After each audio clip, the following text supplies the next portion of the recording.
대열문답 157번 공부합니다. 하나님의 말씀을 어떻게 읽어야 하는가? 이 말씀에 대한 부분, 아까 이제 은혜를 받는 그리스도의 중보의 혜택을 받는 방편의 세 가지. 근데 그게 뭐였죠? 말씀과 성례와 기도였는데, 그 가운데 첫 번째 말씀을 지금 계속 다룹니다. 그래서 맨 마지막에는 주기도문을 다루게끔 됩니다. 성경은 높이 또는 경외하게 하여 평가함으로써 읽어야 한다. 그러니까 성경을 어떻게 읽냐 그러면 존경하는 마음으로, 그 두려운 마음으로 성경을 볼 필요가 있습니다. 혹 그 많은 목회자들이라든가, 많지는 않지만 일부 목회자들이, 그리고 또한 성도들이 성경이 단순하다, 쉽다, 그리고 이건 한 가지 메시지입니다, 이렇게 설교하는 분들은, 그리고 그렇게 대하는 분들은 큰 문제가 있어요. 큰 문제가 있어요.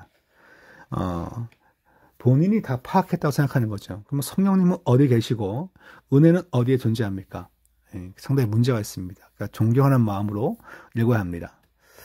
또한 성경을 깨달을 수 있도록 하실 수 있다는, 하나님이 우리에게 성경을 깨닫게 만드셔야 한다는 그런 마음으로 대하는 것이 중요합니다. 하나님 뜻을 알고 믿고 순종하고 싶어하는 욕망으로, 부지런함으로 성경의 내용과 범위를 주의함으로, 묵상과 적용을 함과 자기 부인함과 기도함으로 성경을 읽어야 할 것이다 라고 말합니다. 네, 할 말이 좀 많지만 절제형을 더해서 그만하고, 그 다음 158번 하나님의 말씀은 누가 강도할 수 있는가? 강도란 것은 강의를, 어떤 도를 강의하는 거죠. 그래서 지금 저희 교단이라든가 보수적인 교회에서는 강도라 쓰고 있는데, 다른 장로교지만 다른 교단은 이 단어 안 씁니다. 왜냐하면 이제 도덕과 같은 한글이기 때문에 그래요. 그러니까 누가 설교할 수 있는가, 그 말입니다. 하나님의 말씀은 충분한 은사를 받았을 뿐만 아니라 정식으로 공인되어 이 직분을 부름을 받은 자만이 강도할 수 있다. 그러니까 첫 번째 이 말씀은 은사 받아서 하나님의 부르심 받은 사역자. 두 번째는 그 교단에서 공인된 자가 하는 것이 원칙입니다. 물론 이제 일반 성도 역시 말씀을 읽을 수 있고 가르칠 수 있지만, 그러니까 무질서하게 되지 않기 위해서 그와 같은 이제 어떤 질서를 세운 거죠.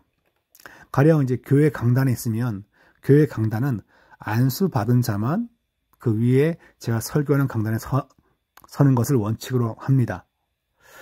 그리고 좀 광의적으로 해석하는 것인데, 다른 교단 출신자 목회자는 거기에 세우지 않습니다. 세우면 그것을 우리가 이제 강단 교류한다라고 그래요. 강단 교류. 그래서 저희와 세울 수 있는 교단은, 다른 교단 목회자는 고신칙이라든가, 그리고 저희 이제 안양에 있는 성결교 측에 있는 목회자, 그러니까 저희와 함께 교류하기로 오래전에 이제 그렇게 이제 약속했기 때문에, 그런 성결교 출신의 목회자를 세웁니다. 감리교는 아무도 못 세우게 되어 있는데, 굳이 거기에 저는 이제 매여 있지 않지만, 일반적인 원칙은 이제 그러합니다. 근데 물론 그것은 이제 어떤 이렇게 법으로 이렇게 나와 있는 게 아니라, 이제 총회에서 이렇게 하자고 한 소위 그겁니다. 결의사항. 그러니까 헌법은 아니고 결의사항이기 때문에 우리가 그것을 많이 이제 그렇게 존중은 하지만, 근데 저희 교회 입장은 그것을 따르진 않습니다. 네, 그거 약간 비슷한 문제인데요. 이제 저희 교회 강단에 십자가 세워져 있는데, 사실 십자가 때문에 세운 건 아니에요. 저희 목적은 새벽 기도할 때 앞에 조명이 없으니까 십자가 조명이 있으면 그래도 따로 조명을 만드는 것보다 그게 낫다 싶어서 이제 그래서 계속 쓰고 있어요. 근데 이제 저는 그냥 제거해도 좋은데, 저희 교단이 한 30년쯤 됐나요?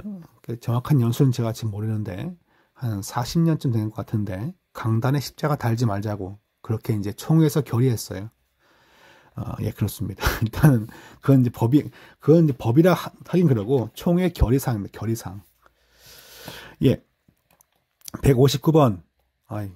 자꾸 제 마음이 좀 꺼림칙한데, 목사님 그러면 왜 총회를 따르지 않습니까?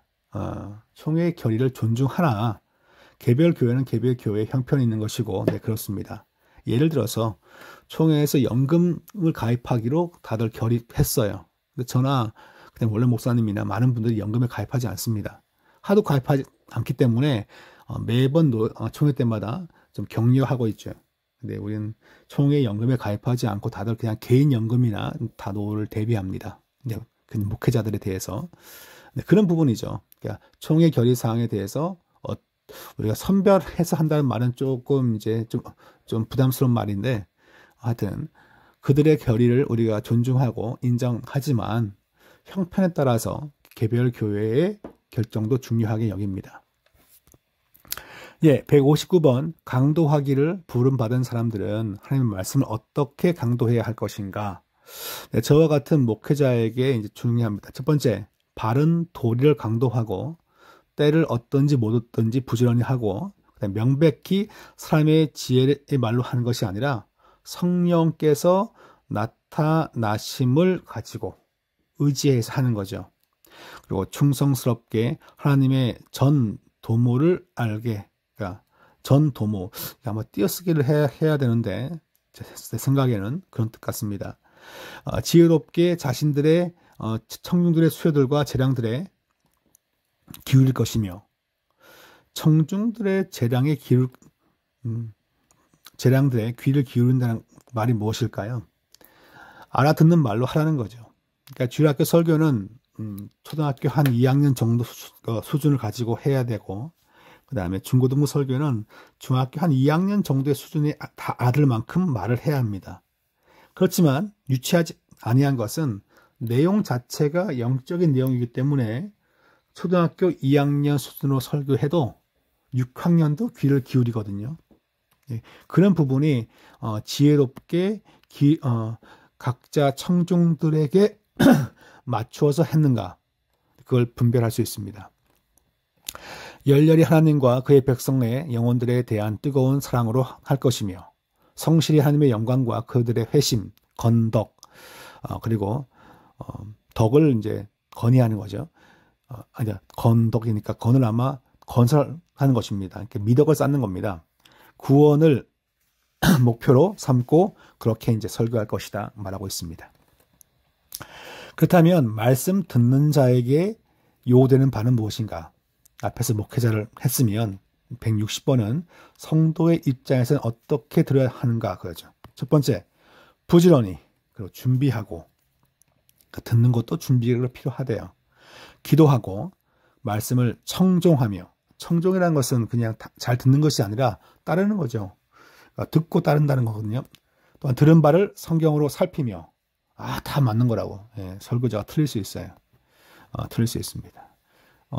성경에 보면 빨간색만 나오면 다 그냥 예수 그리스도 보이라고 그렇게 주장하시는 분들이 적지 않아 많고, 저는 그런 설교를 상당히 이렇게 위험하다고 생각하는 사람입니다. 왜냐하면 그럼 빨간색을 쓰고 싶을 때 그 뭐라 해야 할까요? 다른 색을 얘기해야 할까요? 이거는 보혈이 아닙니다라고 그렇게 성경을 써야 할까요? 그것은 너무나 쉽게 성경을 이해하려고 하는 시도, 성경을 쉽게 이해했다라고 자만하는 시도죠. 저는 상당히 그런 분들의 설교에 대해서 인격적으로 그분들을 싫어하지 않지만 그런 스타일이 교회에 끼치는 해악이 많다고 저는 생각해요. 그래서 들은 설교를 자세히 살펴볼 필요가 있습니다. 여러분도 제 설교를 다들 신뢰하시겠지만 저의 설교를 살펴봐야죠. 잘 듣고서 분석하고, 그래서 이제 말씀 스터디도 하고 큐티 학교도 하고 다 그런 것이 분별할 수 있는 눈을 키우는 거죠.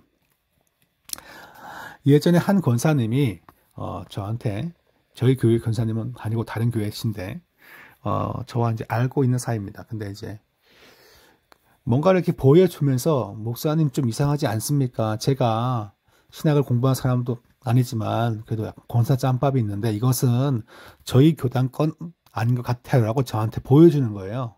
딱 보니까 네, 오순절 교회, 순복음 교회 거예요. 그리고 순복음 교회 내에서도 약간 저쪽으로 많이 치우친 은사 집중, 은사에 약간 체중한 그러한 걸 가리키더라고요. 그래가지고 참 그 권사님이 뭐 좀 나이가 많진 않지만 뭐 건물 청소하고 돈을 모아서 또 성교비도 많이 보내고 막 그런 분인데, 남들이 보기엔 그냥 건물 청소하시는 분이지만 되게 이제 깊이 있다. 일반 성도가 책을 강의를 한번 딱 듣더니 이건 저희 게 아닙니다 라고 분별해 내는 걸 보니까 되게 그분이 되게 멋있게 보이더라고요. 자, 지나갑시다. 믿음과 사랑과 온유함과 준비한 마음으로 진리를 하나님 말씀으로 받아들이는 자세가 필요합니다. 그리고 묵상하고 참고하고, 그리고 그걸 삶에 잘 간직해서 뭡니까? 열매를 맺도록 하는 것입니다. 자, 이제 161번 성례, 거룩한 예식, 그래서 세례와 성찬을 이제 다룹니다. 성례가 구원을 주는 복음에 좋은 방법이 됩니까? 그러니까 성례 자체가 구원을 주는 건 아니죠, 그죠? 성찬식에 참여하면 천국 갑니까? 그건 아니에요. 상당히 이건 천주교적인 생각이에요. 근데 저희는 구원에 효과가 있는 하나님의 쓰는 방식이라는 거죠. 구원을 주는 건 아니지만, 그래서 이제 유효한 방편이라고 이렇게 표현합니다. 그것들 자체 안에 있는 능력이라든가 혹은 그것들을 거행하는 자의 경건이나 의도에서 나오는 효능을 말하는 것이 아니라는 거죠. 그러니까 세례 받으면 천국 간다. 그렇게 말하기엔 좀 어려움이 있습니다.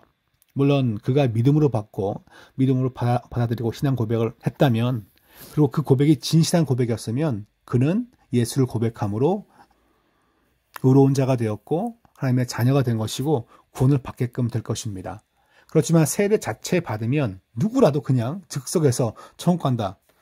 그것은 세례 자체가 있는 능력이 아닌 거죠. 다만 세례나 성찬 받을 때 성령의 역사와 그것을 제정하신 그리스도께서 복을 주신다는 거예요, 성도에게. 그래서 은혜를 받는 좋은 도구란 것을, 성례가 된다는 것을 말하고 있습니다.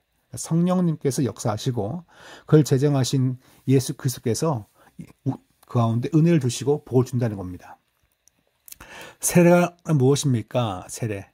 네, 물론 다른 교단은 침례라 부르는데 세례란 무엇입니까? 지금 여기 보시면 성부와 성자와 성령의 이름으로 물로 씻음 받은 것을 정하신 한 거룩한 예식인데, 그리스도 자신에게 덧붙인다는 거예요. 이걸 통해서 덧붙이고, 이걸 끝까지 잘 봐야 돼요.